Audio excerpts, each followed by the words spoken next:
Forgiveness. It's a word that makes a lot of people uncomfortable. Some think it's about letting someone off the hook. Others think it's something religious, some moral duty to be a good person. But real forgiveness? It's none of those things. Forgiveness isn't about the other person. It's about you. It's about letting go of the pain that's been weighing you down. It's about setting yourself free from the past. It's about reclaiming your peace. And for years, I carried a wound so deep I didn't even realize how much it controlled and limited me. My father was emotionally absent. Not abusive, not cruel, just not there.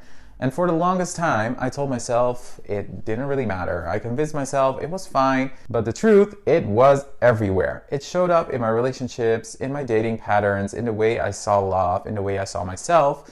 Because here's the thing, we don't just interact with the present, we bring our past into everything we do.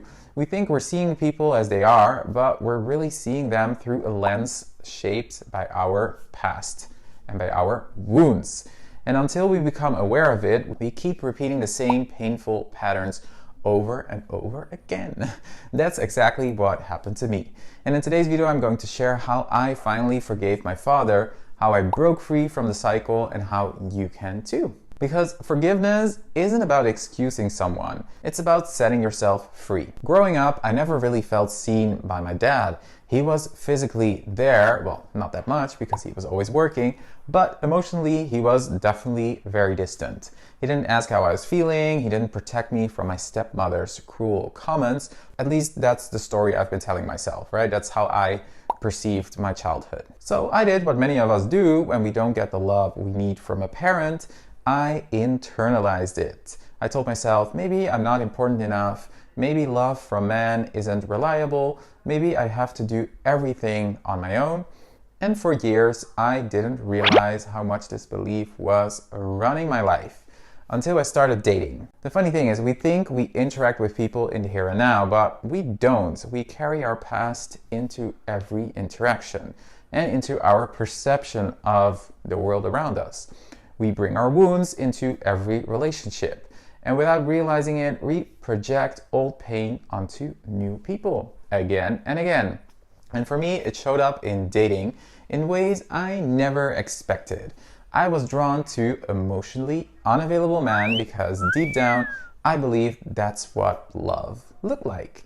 I felt anxious in relationships, terrified that people would leave me just like I felt my dad had. So I put so much pressure on my partners to give me the security I had never received as a child. And the more I depended on someone else to heal what my father hadn't given me, the more disappointed I became because no one can fill a void that was never their responsibility in the first place. And that's when I realized I had to do something I never thought I'd do.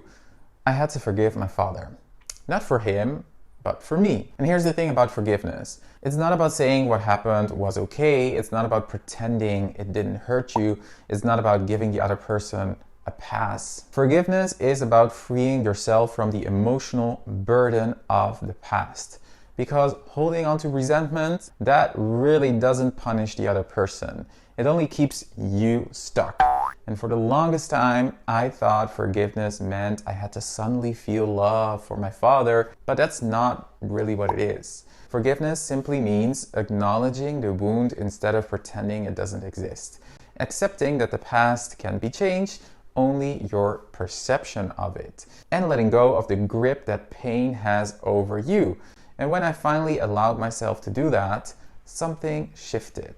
And don't worry, it didn't happen in a single moment. It wasn't like I woke up one day and said, okay, I forgive him. It was a process of understanding, accepting, and releasing.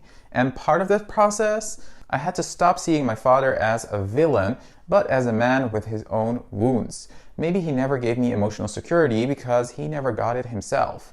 Maybe he didn't know how to express love because no one ever showed him how. Maybe he was doing the best he could with the tools he had.